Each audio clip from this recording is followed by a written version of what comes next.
32-year-old Stacy Hunsucker lived in Mount Holly, North Carolina. She married her high school sweetheart, Joshua, and they were raising their daughters, Piper and Willow. Those who knew her described her as an excellent mother and a joyful person.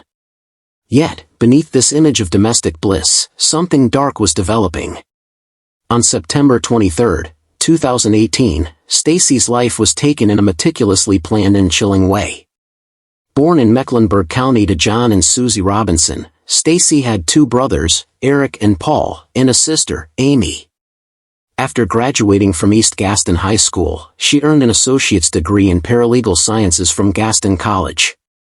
She worked as a paralegal at Ted Grieve & Associates in Reagan before pursuing her passion for teaching.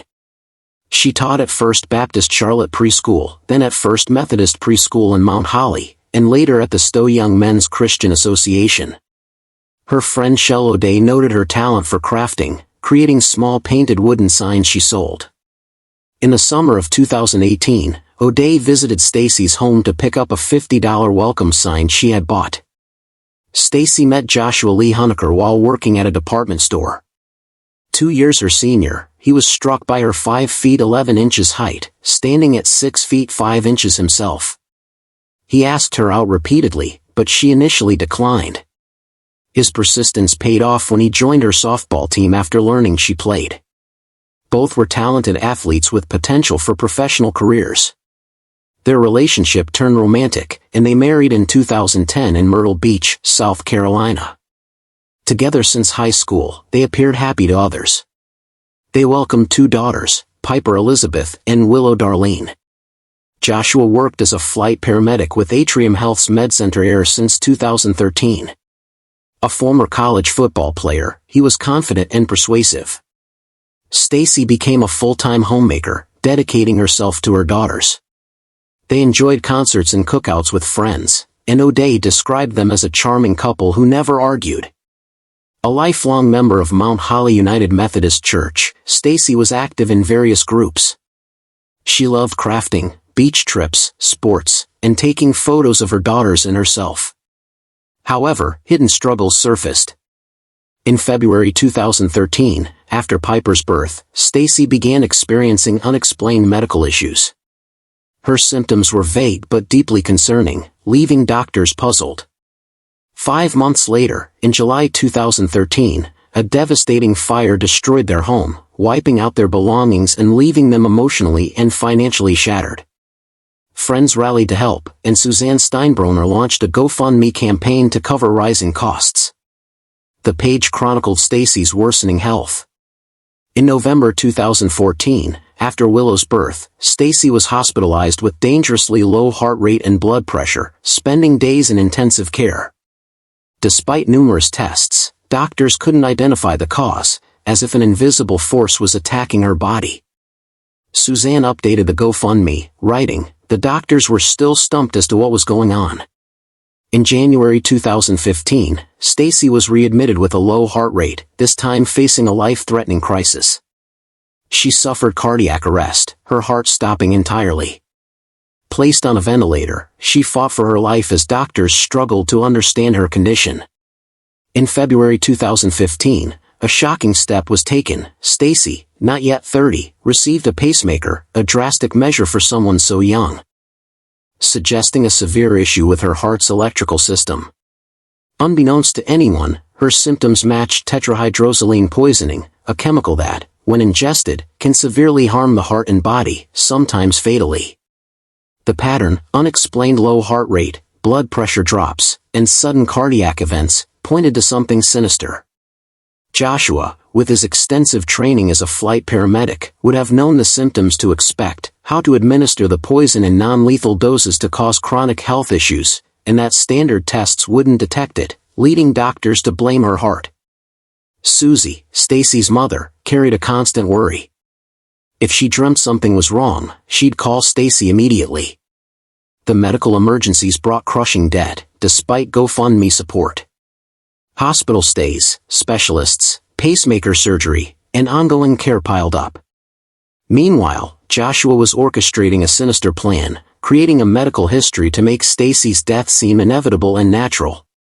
On September 23, 2018, Joshua called 911, reporting his 32-year-old wife unresponsive, slumped over the couch.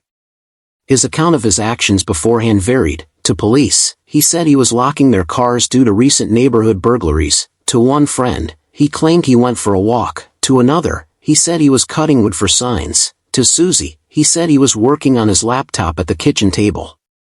For inconsistent stories raised doubts. Paramedics found Stacy blue and not breathing. Despite efforts, she was pronounced dead at the hospital from apparent cardiac arrest, consistent with her documented heart issues. Police initially deemed it a natural death. Joshua's subsequent behavior was disturbing. He refused an autopsy, despite Stacy's organ donor status, and had her body cremated within 2 days, unusually swift. He filed claims for 2 life insurance policies totaling $250,000, where he was the sole beneficiary. Stacy's parents, not Joshua, arranged and paid for her funeral. He appeared detached, like an observer rather than a grieving husband. Babysitter Kaylin McDonald, hired for Piper and Willow, observed Joshua's lack of grief. He never seemed sad, instead appearing happy with his new girlfriend, Jennifer Elkins, a colleague.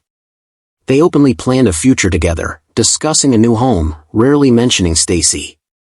Colleagues at Atrium Health noted Joshua's unaffected demeanor and rapid move to a new relationship, which seemed inappropriate. Joshua's spending spree with the insurance money included an $80,000 to $100,000 boat and lavish vacations with Elkins, luxuries impossible during Stacy's medical debt struggles. He paid off their Mount Holly home's mortgage. Susie learned of Joshua's affair before Stacy's death and grew suspicious of the rapid insurance claims, refused autopsy, and immediate cremation. In May 2019, she contacted the North Carolina Department of Insurance, alleging fraud and suspecting Joshua killed Stacy for the money and to pursue his affair.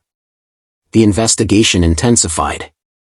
A preserved blood sample from Stacy's organ donor registration revealed tetrahydrozoline at 30 to 40 times therapeutic levels, indicating deliberate poisoning. This chemical, found in eye drops like Visine, mimics natural illness when ingested, especially deadly for someone with Stacy's heart condition. Joshua's medical expertise provided the means and knowledge. A similar case in South Carolina, where a nurse poisoned her husband with eye drops, gained media attention weeks before Stacy's death. Joshua had told colleagues he'd use eye drops to kill, comments now seen as premeditated intent. On December 19, 2019, Joshua was arrested for first-degree murder, insurance fraud, and obtaining property under false pretenses. Released on $1.5 million bond, his behavior grew erratic. He harassed Stacy's parents, staged a fake kidnapping to frame John Robinson, and in February 2023, poisoned his 11-year-old daughter with tetrahydrozoline and an unapproved antidepressant, leading to her hospitalization. In July 2024, a judge found he abused and neglected his children.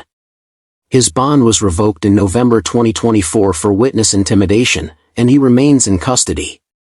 In November 2019, he allegedly set fire to medical equipment on a MedCenter Air helicopter, forcing an emergency landing. He was fired from Atrium Health after his arrest. The trial, initially set for March 2025, may be delayed to autumn 2025. Stacy's family vowed to seek justice and care for Piper and Willow. Stacy, a devoted mother, teacher, and church member who loved crafting, the beach, sports, and her daughters, remains unforgettable. As of November 2024, Joshua is in Gaston County Jail without bond, and the Robinsons fight for custody of their granddaughters.